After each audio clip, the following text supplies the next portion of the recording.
Neat ప్రశ్నాపత్రం leakage వ్యవహారంలో CBI దాఖలు చేసిన ఛార్జ్షీట్ దిగ్భ్రాంతికర విషయాలను బయటపెట్టింది.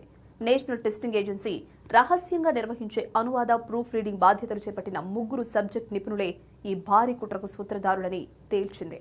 ముద్రణ ప్రెస్ నుంచి కాకుండా పేపర్ రూపకల్పన దశలోనే ప్రశ్నలను దొంగిలించి చేతిరాత ప్రతులు, వాయిస్ డిక్టేషన్, టెలిగ్రామ్ గ్రూపుల ద్వారా కోట్లాది రూపాయల వ్యాపారం చేశారు.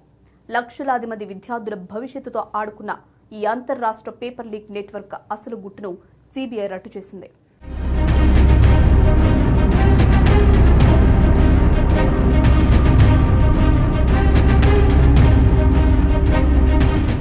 నేషనల్ టెస్టింగ్ ఏజెన్సీ ఒప్పందం కుదుర్చుకున్న 3 సబ్జెక్ట్ నిపుణులు ఈ ప్రశ్నాపత్రాల లీకేజీకి ప్రధాన కారకులుగా సీబీఐ గుర్తించింది.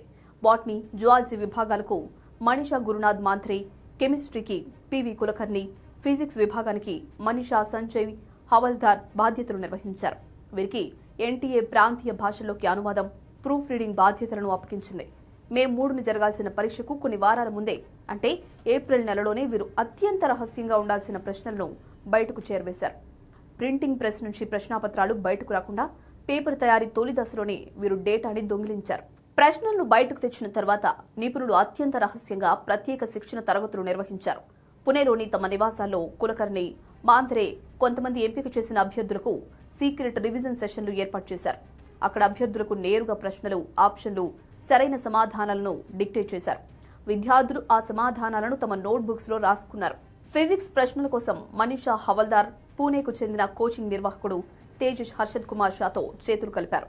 హవల్దార్ డిక్టేట్ చేసిన ప్రశ్నలను షా చేతిరాతతో నోట్ చేసుకున్నారు. హవల్దార్ తన ఫోన్లో షా నంబర్ను గాడ్ అని సేవ్ చేసుకోవడం విశేషం. చేతిరాతతో రాసుకున్న ప్రశ్నలను ఫోటోలు తీసి నెట్వర్క్లో విస్తరించారు. పుణే కోచింగ్ నిర్వాహకుడు షా ఆ ఫోటోలను లాతూర్లోని Renuka career centre director professor Shivraj మోతేగాంకర్కు పంపారు. హవల్దార్ భర్త మొబైల్ నంబర్కు షా ఆన్లైన్ ద్వారా డబ్బులు బదిలీ చేసినట్లు ఆధారాలు లభించాయి. లీకేజీ వ్యాపారంలో మహారాష్ట్రకు చెందిన పీడియాట్రిషియన్ డాక్టర్ మనోజ్ భగవాన్ రావు సిరూరే కీలక పాత్ర పోషించారు. కొంతమంది అభ్యర్థులను లాతూర్లోని సిద్ధి వినాయక ఆసుపత్రికి తీసుకెళ్లారు. ఆసుపత్రి గదుల్లోనే అభ్యర్థులతో ప్రశ్నాపత్రాలను బట్టి పట్టించారు. దర్యాప్తులో భాగంగా డాక్టర్ సిరూరే బంధువుల నుంచి సీబీఐ 5 లక్షల రూపాయల నగదును స్వాధీనం చేసుకుంది.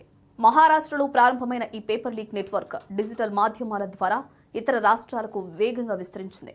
నాసిక్కు చెందిన శుభం ఖైనార్ గురువాకు చెందిన యాష్ యాదవ్తో పరిచయం పెంచుకున్నాడు.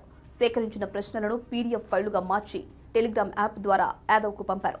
ఆ పీడీఎఫ్ ఫైళ్లను యాదవ్ జైపూర్లోని మంగీలాల్ బివాల్కు 10 లక్షల నుంచి 12 లక్షల రూపాయలకు విక్రయించాడు. డబ్బులందుకున్న బివాల్ ఆ డిజిటల్ ప్రతులను పేపర్లుగా ప్రింట్ తీసి తన కుటుంబ సభ్యులకు, స్థానిక కోచింగ్ సెంటర్ల విద్యార్థులకు, ప్రైవేట్ ట్యూటర్లకు పంపిణీ చేశాడు. సీబీఐ జరిపిన తనిఖీల్లో స్వాధీనం చేసుకున్న నోట్బుక్స్ కు మే 3న జరిగిన అసలు నీట్ యూజీ పరీక్షా పత్రానికి పోలికలు ఉన్నట్లు ఫోరెన్సిక్ నివేదికలు స్పష్టం చేశాయి. సెంట్రల్ ఫోరెన్సిక్ సైన్స్ ల్యాబొరేటరీ అలాగే government examiner of question documents బృందాలు ఈ చేతిరాతలను విశ్లేషించాయి. అభ్యర్థుల నోట్బుక్స్లోని ప్రశ్నలు, అసలు పరీక్షా పత్రంలోని ప్రశ్నలు ఒక్కటేనని తేలింది. బ్యాంక్ ఖాతాల డిజిటల్ పేమెంట్ రికార్డులు, రికవరీ చేసిన నగదు ఆధారంగా సీబీఐ ఈ ఛార్జ్షీట్ తయారు చేసింది. ఎన్టీఏ రహస్య విభాగం నుంచి రాజస్థాన్ విద్యార్థుల వరకు సాగిన ఈ లీకేజీ చైన్ను ఆధారాలతో సహా సీబీఐ కోర్టుకు సమర్పించింది.